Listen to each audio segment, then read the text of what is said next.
Hey guys, Stay Patient here, and today we're going to be taking a look at the maximum gains trophy in Alienation for reaching hero level 100, and we're going to be showing you a super fast way of leveling up through those hero levels. Now the other day I did some testing on how much XP was required per level, and it seemed to stay the same over several levels in a row. So I made the assumption that all of those hero levels were going to require around about 5 million XP. Well, that's actually incorrect. If you take a look at the image here, you'll notice that my tank is at level 63, and even though he's already a third of the way towards the next level, he still needs over 11 million XP. So the XP you require does climb, and so reaching hero level 100 does involve earning a lot of experience points. So how do you go about earning the amount that is required? Well, as you can see, our character here has completed all the story missions on world level 2, and rather than taking us to world level 3, it actually unlocks the Ark ship mission, which appears on the map here. So we're going to take a look at some sped up gameplay of one of the Ark ship missions, just to show you guys how much XP can be earned in a short period of time. Now first of all, if you take a look at the amount of XP we've earned so far in this mission, it's sat at 90 million. Now that'll allow us to sort of calculate at the end of this video how much XP we earned during the 18 minutes worth of gameplay, and of course that's sped up 4 times just to speed up the video. If you would like to watch this gameplay at normal pace, then check out yesterday's video which talks about the end game content. But for the purposes of this video, we just want to speed through and see how much XP we can earn and how you go about doing so. So the first thing you need is to be able to access the Ark ship. And to do so, you need to find a key. Now those keys can be located in the UFO missions. So if you keep playing the UFO missions, you'll eventually find an Ark key by searching the treasure chests on the UFO, and that will give you access to the Ark ship mission. Now here's a very important tip. If you have a key in your inventory, you can play with other people, so in other words you can matchmake with games that are already on the go, and it won't use up your key. But as soon as you use the key yourself, by starting an Ark mission off your own back, then obviously you will be the host, it will use your key, and then you won't actually be able to play even with other people until you find a new key. So I thoroughly recommend keeping one key in your inventory at all times, because that allows you to have infinite access to the Ark ship by simply joining games that are already in progress.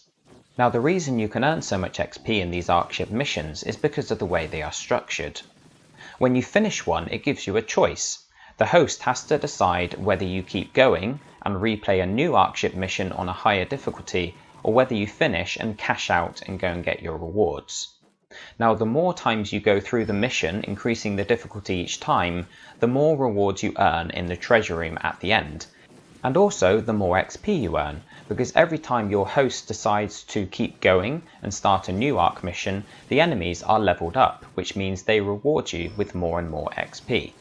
Now at the start of this mission you will have noticed that we had already earned 90 million XP, and that's because we've done several run-throughs of the Ark mission before this one, and we've been leveling up the enemies each time, and we've got to the point now where they are around level 50, and of course that is why they are rewarding us with such huge amounts of XP. So that's how you go about using the Ark mission to earn tons and tons of experience. Every time you decide to keep going, it takes you into another mission where you can earn more and more XP, and it just goes up exponentially. So the longer you can play for and the more skilled you are, the more rewards you're going to receive. And that also counts for the weapons and pieces of gear you get at the end. When you do finally decide to quit out, you go into the other portal and it takes you to the treasure room. And the number of treasure chests you have access to is determined by how many times you've been through the Ark mission without quitting. Now you don't need a huge amount of time available to you. In the top right hand corner there it says that we've been playing for 45 minutes. Now that doesn't refer to this individual run through of the Ark mission, that refers to our total time of all the Ark missions we've done during this session. Now if you don't have a lot of time, or if you want to get to those high amounts of XP quicker, then you can just join games that are already in progress, and hopefully they will already be through some of those earlier, easier levels, and you'll be able to join them for one of the higher level versions of the Ark mission and earn a nice lot of XP as we are here. Now, of course, the decision on whether to continue going or to quit out is completely down to the host. but quite often you'll find games where the host is very confident, he's high level, and he wants to keep playing and playing. So if you join them, you're going to earn a nice lot of XP. And if you do need to quit out, you'll see at the end of this video, all of us sort of use our emotes on the D-pad to indicate that we want to finish after this one, and thankfully he listens to us. So here we are at the end of the mission. You'll notice that our earned XP has gone up to 206 million. That means in the last 18 minutes, we've actually earned 115 million XP or more. So that's how you can really go about leveling up through those hero levels super fast. I hope this video has been helpful, guys. Enjoy the game, and I'll see you next time.